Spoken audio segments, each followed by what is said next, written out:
Hello everyone and Merry Christmas! To match this holiday spirit, we will be making Barbie a Christmas dress. It's super easy to make. All you need is a piece of bond paper. Fold the paper in half vertically, then fold the corner up.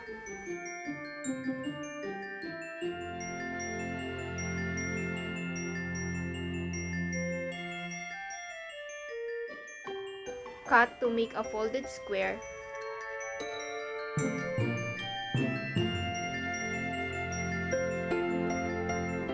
Then fold it triangularly.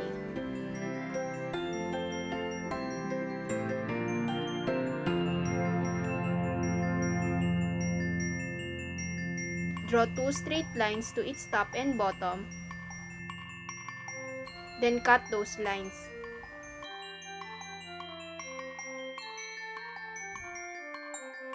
And spread the paper open to make the skirt.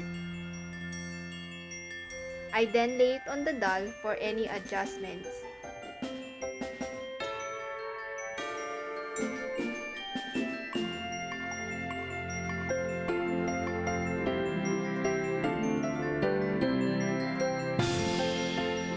Now for the top.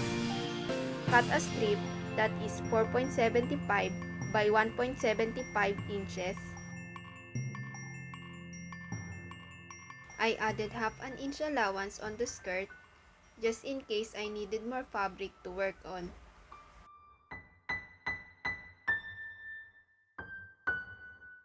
Hem the edges.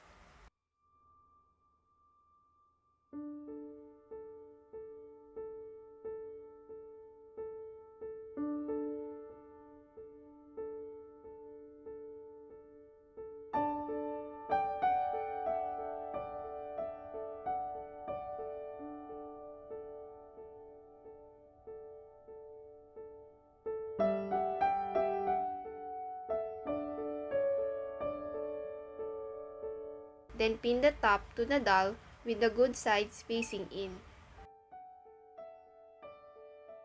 Make two darts at the center.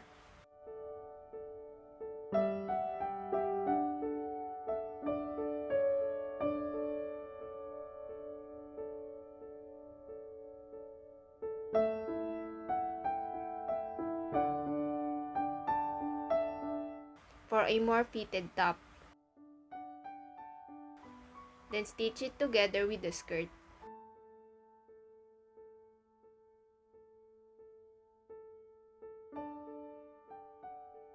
Cut the excess fabric.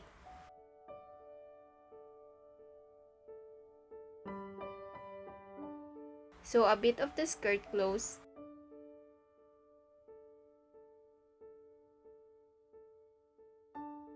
Then turn it inside out.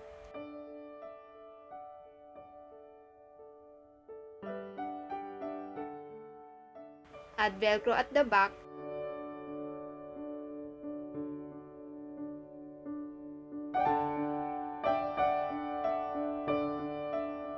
And we have our dress.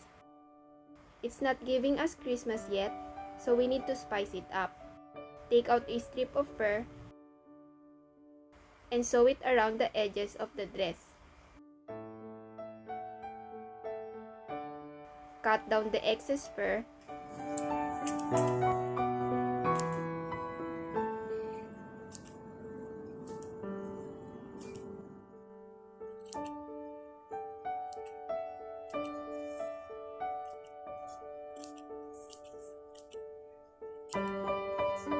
Then with a wire, make a belt hook.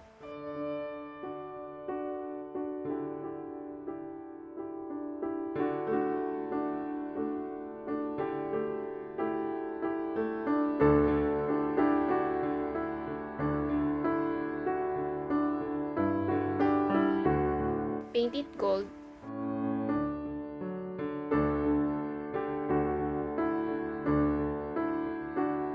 And cut a black strip of fabric. Loop that to the belt hook.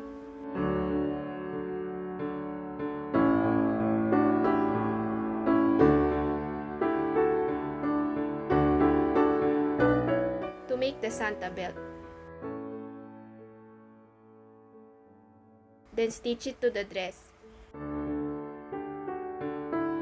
Now for the Santa hat, cut a 4x4 inch square. Draw a curved line to the two corners of the square. Cut and trace onto the fabric.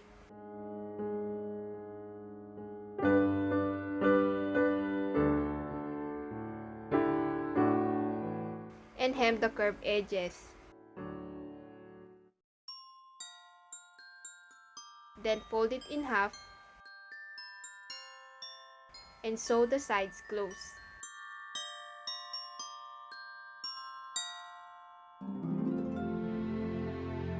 To make a cone hat,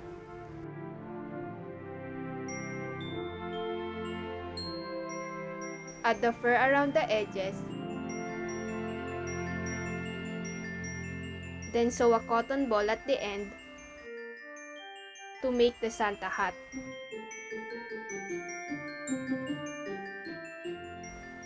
Combine the two together and we have a Christmas dress. That is all for this video. Thank you so much for watching. Like and comment down below what you think of this dress. And I will see you all next year. Paalam!